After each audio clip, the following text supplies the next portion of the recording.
Hey y'all, Ms. B, and we're talking about the Real Housewives of Atlanta Part 2 reunion.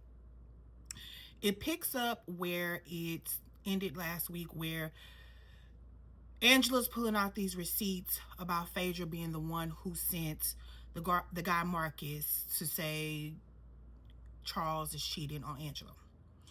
I want to recant something I said last week.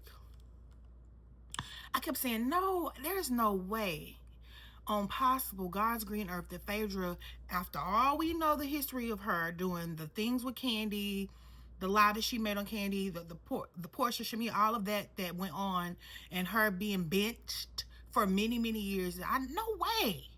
There's no way she will come back and do something like this. I want to recant my statement from my previous video. I do believe Phaedra did that. A couple of things. First of all, it seemed like Angela had a lot more receipts in that folder than they showed. I think maybe editing took it out. I don't know what it was, but it seemed like Angela had a lot more receipts in that folder. But for Phaedra to just out of the blue, Andy, just give me a moment. I don't have my phone conveniently, but Portia does. And what I noticed was when she called her brother on the phone, she didn't dial no number. She went straight to whatever Phaedra's brother's name is listed in Portia's phone and called him. His answers were too matter of fact. That's like me calling my brother at a reunion. You know I'm doing a reunion, whatever. He's not going to answer a number he don't know. I'm not calling from my phone. And even if I'm calling from my phone, he probably ain't going to answer. And then his questions were, to me, very prepped. I'm going to say this, you answer this. I'm going to say this, I'm going to mention this, you mention this. All of it to me, yeah, Phaedra, you did that. And I want to say, Angela, you're very smart. That's why Angela's the MVP. Angela Oakley is the MVP of this season because she's smart. She was, even Cynthia said, it makes no sense for her to make up this lie about her husband. And everybody knows Phaedra's known for being a liar. She's a lawyer, liar. And when she called her brother, I was like, yeah. It seemed, everybody kept talking about alliances, you're lying, all I kept hearing is alliances, lying, and also apologies. Every time somebody, oh, well, I'm sorry, just to move on to the next thing. It seemed like Portia and Phaedra had an alliance. Portia had her phone. Phaedra picked it up, called her brother. I guess we're supposed to end it. Andy moved on. But Angela brought up a very valid point. Portia, why would you go so hard for Phaedra when you know she's known for this? You know she's known for it. And Portia was like, oh, it didn't make sense. You know, he said Junebug, Debo, whatever, da-da-da-da. None of it makes sense. Nobody know how the guy got here, da-da-da. Nobody still knows. Even Cynthia was like, we still don't know. But it would be insane for Angela to try to set up her own husband on a show. But anyway, after that, Angela lets us know, like they go back and forth about, oh, I'm in the rooms you want to be in. I'm no bitch. I'm in the rooms where you want to be in. But Angela lets us know that Phaedra also at a Hawks game had some girl come up to her like, yeah, come for Phaedra if you want to. I'm the one with the hands. And Phaedra again, oh no, I don't have no idea what you're talking about, Phaedra. And she kept, oh, my contract is secure. My contract, is it though? Because it has to be production. It has to be something. Somebody. Because how did that guy get there? There was a closed set. Even though it was a public event, everybody know when you film these reality shows, they are a closed set. You have to be on a list. And even Phaedra slipped up and showed her skirt when she said, it was a master list. And Angela's like, not. So you admit there was a list. Anyway, so after they go back and forth, they move on. Then Angela's age is brought up because Phaedra mentioned she's the oldest looking young person she's ever seen. Honestly, Angela Oakley, I want to apologize because I did not believe you were nowhere near, well, you're a year older than me, but I did not honestly believe you were born in 1981. You don't give 1981. But I think that's also because of the simple fact you're married to an older man. And also, whatever the doctor that did y'all noses that you mentioned, the smush down Michael Jackson nose, no, no, no. It ages you. And also, I think also Angela gives older versus Portia giving younger is because Angela carries herself very maturely, very classy, and very intelligent. And Angela, I want to apologize because on every video of this whole season I've been saying, there's no way you're the same age as me. Well, she's a year older than me. There's no way, but I'm sorry for that. And I love Angela's clapback. She was like, cause of Phaedra, baby. If I look this old, look at your throwbacks. And we all remember how Phaedra came on her first season. She looked like a school teacher from Athens. Okay? Athens with 2 high schools and 2 middle schools. And then Angela was like, I could be perimenopausal. Girl, we all perimenopausal, girl. It's in the food. It's in the food. That's why Portia, everybody on the sofa was like, girl, we all get hot flashes. We all perimenopausal. Be okay. And Angela lets us know she coming out with a fan called Fangela. Girl, I want one. I want me a blinged out fan, child. This I got this little fan here, girl. But I get it. I get them flashes. Sure, I get them. So I also too that Angela is so transparent because they asked her about her house. She said, I have to look at my house. I was getting foreclosure notices there, foreclosure notices there. I was about to lose it all. I let them all go. She's also mentioned, when her mom passed away, condolences to her mom again. Losing a parent, I don't want to experience that, especially my mom. Gotta be hard. And she says how she looked at herself in filming and didn't even recognize herself, and she wanted her mom to get on the show and tell a story about being bipolar and defeating it. So Angela, you're still the MVP of the horror. Like Cynthia said, Sweet 16 was sweet. Okay, anyway, let's move on from that. Angela does not feel that Drew had her back in the finale. Now, Angela, I'm getting a little piece here.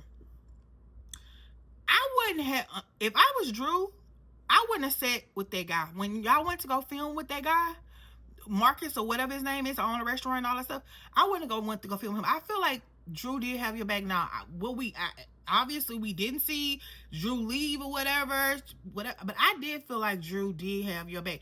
Everybody came in so freaking hot on Drew. Everybody blamed Drew for everything.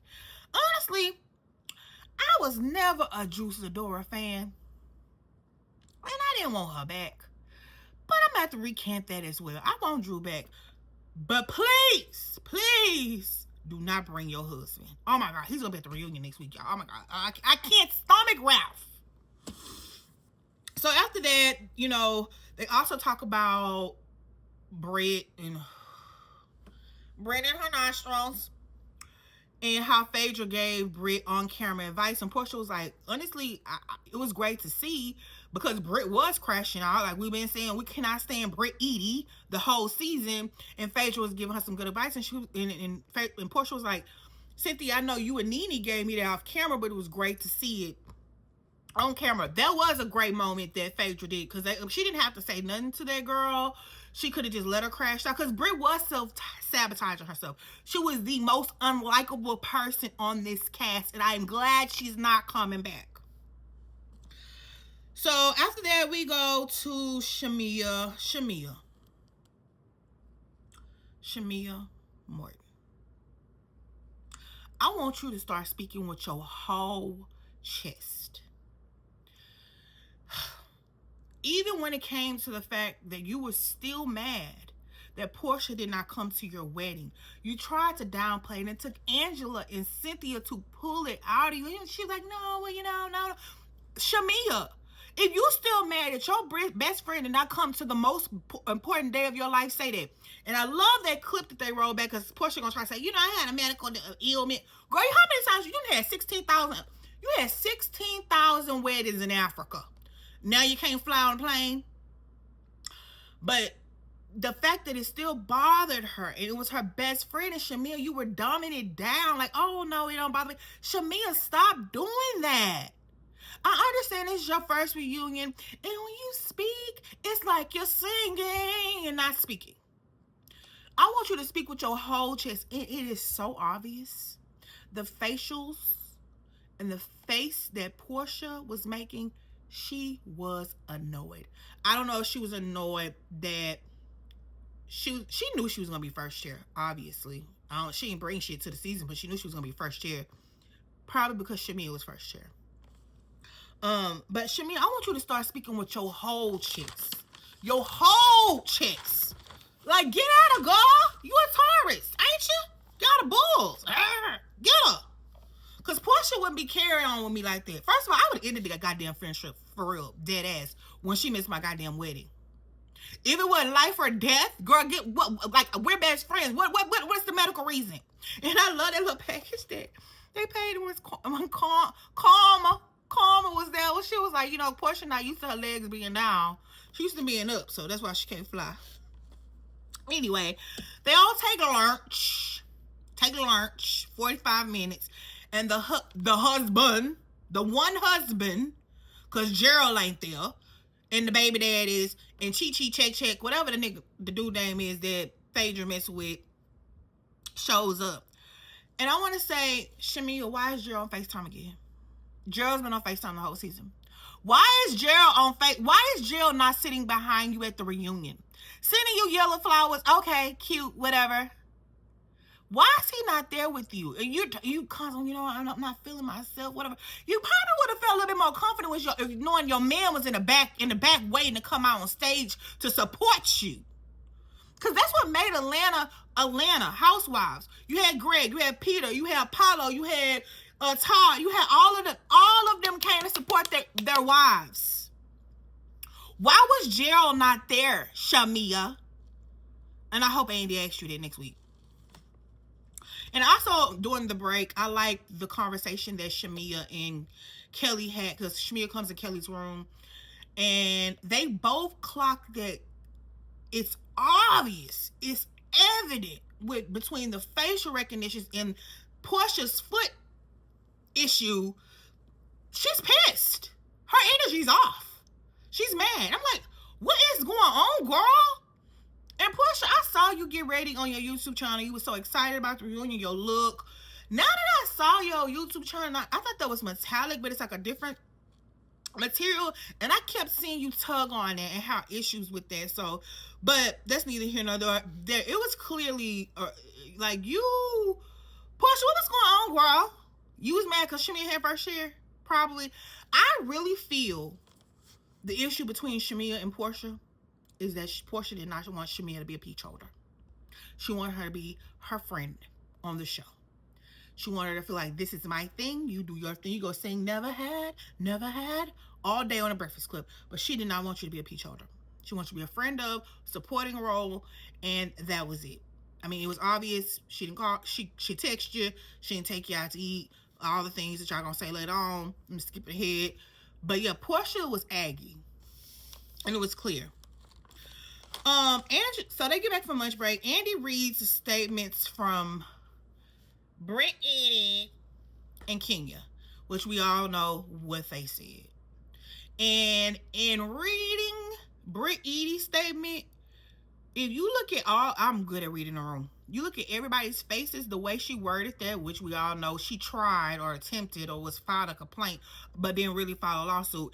Everybody was looking like, oh yeah, she about to file a lawsuit. Because to me, they ain't go hard enough in on Britt-Edie the way they should have. To me.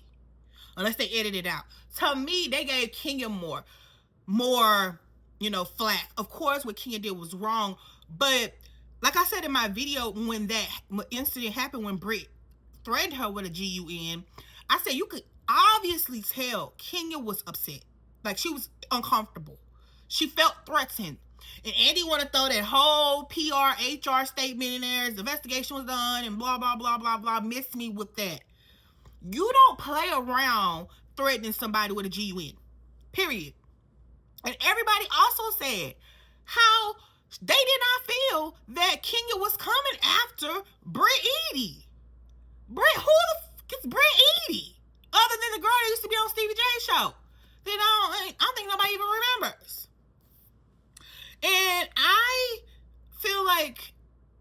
she had to cower out. Now I feel like she would have had to answer for a lot. She would have been the hot seat for real. She had to answer. She was gonna have to answer for a lot. So you could post all your gowns and your bob on Instagram. We don't care. And I put a comment under your Instagram. We don't care. You should have showed up to the reunion and took it and take it. Stand on business, bitch. I can't stand that goddamn Brittany. But then next up that we go to who gave Kenya the pictures. Porsha lets us know that it was a cast member. Shamea asks her, what cast member? She said Kenya told her Drew. Drew said, leave me out of this. Kenya said on TV, she said on YouTube, she hired a PI. I don't got nothing to do with this. Get away from me with this Apollo. She said she did not give Kenya the pictures. And then Cynthia chimes in and lets us know that, because Angie was like, you got a lot of flack, Cynthia, for not supporting Kenya. She said, I would not support anybody doing that. And Porsha was like, honestly, Cynthia, I don't know if you feel like this. I talked to Kenya the night before. The temperature was hot. She was very upset about the GUN comment that Britt Edie made. Why would you put that on, do the poster board thing? She said, I was pissed. And Andy asked Cynthia, you took a lot of heat. And she was like, I would not support anyone doing that. What Kenya did at the thing. With press there, everything. Like, she said, even if it was her daughter, she would not, take her integrity and her character away from herself if she did not agree with it. And she said, let us know that to this day, she's the only one of all the ladies that Kenya refuses to talk to. That speaks volumes. So then we go into Shamea's package. I love Shamea's package. I was watching all the ladies' faces. Look at Porsha's face. Look at Porsha's face doing Shamea's package. I love Shamea's package. And I'm glad that Bravo included that cringy scene when Britt got on her knees in Grenada. I will cross the ocean for you. I will go and bring you the moon. I will be your hill in your sky. Anything. I forgot the words. Where you are. Y'all know the song, Monica song. I'm so glad they and Drew was like, y'all call me an actress? Like, this girl is on her knees begging you, please come back to me. I was like, I'm so glad they added that part into Shamea's package. And Shamea got emotional because Britt Edie after that switched up as she did. They need to vet these heifers better. Vet them better. Bravo, effing Bravo. Vet these girls better. Because look, Britt Edie ruined the whole Sweet 16 season just because Kenya asked her if she got a goddamn ring band on. Wedding band on. Or was her first ring or second ring? And everybody already said Kenya was not coming for her. She didn't know her. They just started filming. So anyway, another question was brought up that's been a topic of conversation is Shamea's husband being, like, Shamea constantly want to have a surrogate to have a boy. Is it because her husband is forcing her to? I'm glad that the question was answered because this has been a topic of conversation almost every single week about, is Gerald forcing her to have a boy? Like, she doing this to appease him? And she said, no, like, I want to have his son. I mean, but if I don't, he ain't gonna leave me. But I watched Phaedra's face when she said that. Yeah, did. Caught that. And then, but she answered that. She was like, no, like, I want to have his son. I'm gonna make that. She's married. They live in fucking Sterling Hall. Do you want to fill them up with kids and love? Yeah, but I'm glad Shamea answered that. But Shamea,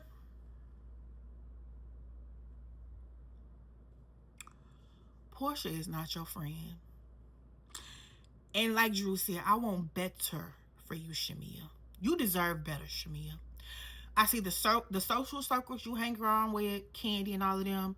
You seem like, I don't know, you seem like a good person. You pay it forward.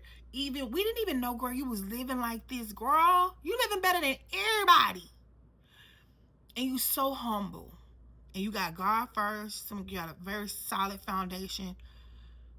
Just cut it off with Porsha. Just cut it off with Porsha. She's not your friend. The moment when Andy asked, where is the status of y'all friendship and how y'all both, it was like, who gonna jump first? Who gonna say no first? That long pause. And you see who said it first?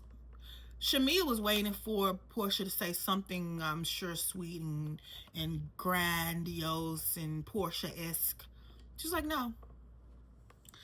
She said that Shamea has been doing a smear campaign. Maybe I live under a rock, but I'm all in these internet streets, okay?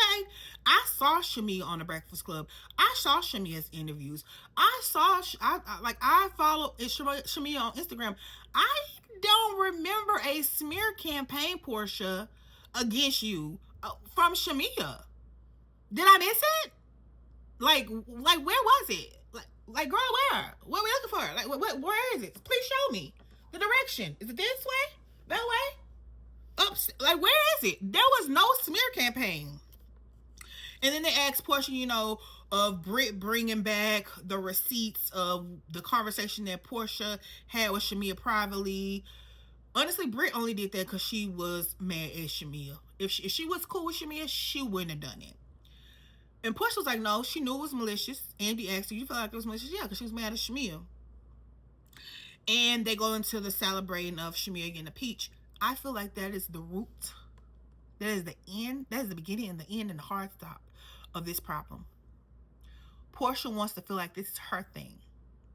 I'm, the original peach, not original, like one of the OGs.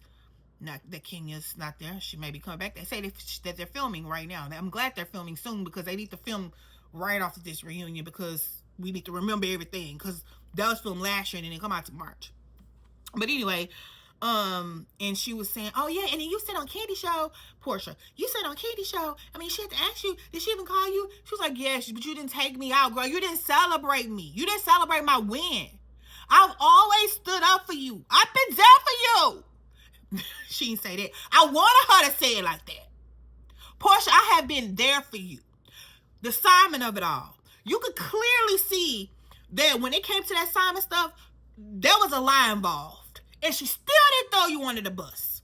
Shamea, in the words of Drew Sidora, I won't better for you. Porsha, not your friend. What about your friends? She's not your friend. She don't want to be your friend. It almost begs to ask, were y'all ever really friends? Or you just wanted a sidekick on the show? Because we know, Porsha, your first season, you didn't come in there hot. No. You weren't that great. And King was eating your ass up. And I want to say, MVP still goes to the Angela Oakley. And I cannot wait to see next week when Mr. Charles Oakley comes out there and reads the girls for filth and asks them, where are your husbands? I'm the only husband here. Anyway, y'all, like, comment, subscribe, and I'll see you next time. Bye.